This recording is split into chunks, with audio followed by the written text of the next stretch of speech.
कर्ण और कृष्ण के बीच के रिश्तों के 5 महत्वपूर्ण रहस्य। महाभारत कालीन रिश्ते और उनके द्वंद्व, जिसमें छल, ईर्ष्या, विश्वासघात और बदले की भावना का बाहुल्य है, लेकिन इसी में प्रेम, प्यार, अकेलापन और बलिदान भी है। आओ जानते हैं कि कर्ण और भगवान श्री कृष्ण के संबंधों को लेकर 5 महत्वपूर्ण बातें। 1. भगवान श्री कृष्ण का भाई था कर्ण। कुंती पुत्र कर्ण एक महान योद्धा था जो कौरवों की ओर से लड़ा था। कुंती श्री कृष्ण के पिता, वसुदेव की बहन और भगवान कृष्ण की बुआ थीं। कुंती का पुत्र होने के कारण कर्ण भगवान श्री कृष्ण का भाई था। 2. कृष्ण के कारण ही गंवाना पड़े कर्ण को कवच और कुंडल। कृष्ण के कारण ही कर्ण को अपने कवच और कुंडलों को इंद्र को दान देने पड़े थे। दरअसल श्री कृष्ण ने ही अपनी नीति के तहत इंद्र से कहा था कि तुम ब्राह्मण वेश में कर्ण के द्वार जाओ और उससे दान में कवच और कुंडल मांग लो, क्योंकि यदि महाभारत के युद्ध में कर्ण के पास उसके कवच और कुंडल मांग लो क्योंकि यदि महाभारत के युद्ध में कर्ण के पास उसके कवच और कुंडल रहे तो उसे हराना मुश्किल होगा। 3. एमएम ने ही कर्ण को बताया था कि तू कुंती का पुत्र है। जब पांडवों का वनवास और अज्ञातवास समाप्त हो गया, तब श्री कृष्ण ने इस विनाशकारी युद्ध को टालने के लिए विराट नगरी से पांडवों के दूत के रूप में चलकर हस्तिनापुर की सभा में आकर पांडवों के लिए दुर्योधन से 5 गांव मांगे। लेकिन जब दुर्योधन ने कह दिया कि बिना युद्ध के तो सुई की नोक के बराबर भी भूमि नहीं दी जाएगी, तो श्री कृष्ण युद्ध को अवश्यम भावी मानकर वापस चल दिए थे। कहते हैं कि उस समय हस्तिनापुर से बाहर बहुत दूर तक छोड़ने के लिए श्री कृष्ण के साथ कर्ण आया था। उस एकांत में श्री कृष्ण ने कर्ण को बता दिया था कि वह कुंती का ज्येष्ठ पुत्र है। यह सुनकर कर्ण के पैरों के नीचे से जमीन खिसक गई थी।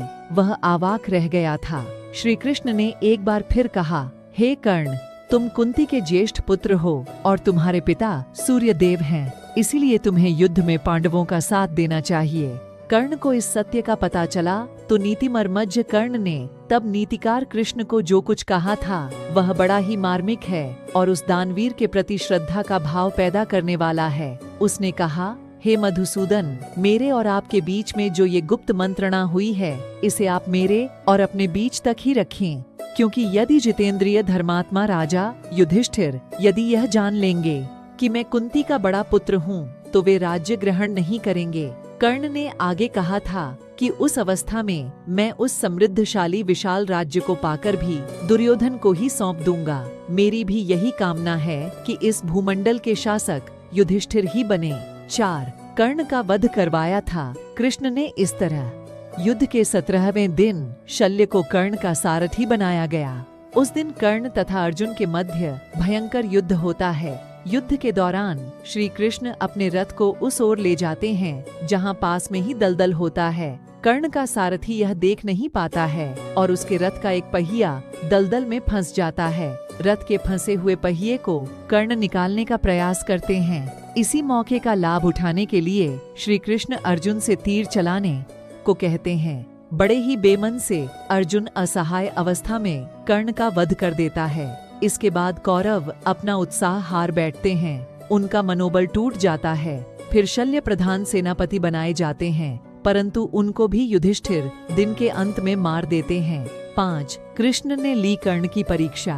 कहते हैं कि कर्ण जब अंतिम सांसें ले रहे थे तब भगवान कृष्ण ने उनकी एक अंतिम परीक्षा ली। वे उसके पास पहुँचे और कहा कि तुम एक दानवीर हो, क्या मुझे कुछ दान दोगे?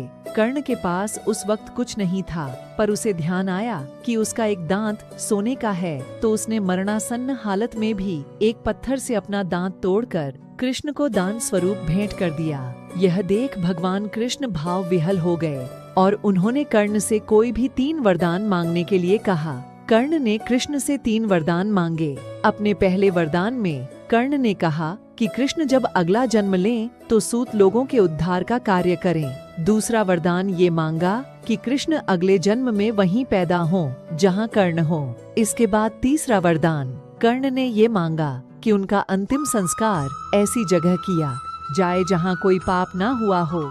इसी वजह से कृष्ण ने कर्ण का अंतिम संस्कार अपने हाथों के ऊपर किया था।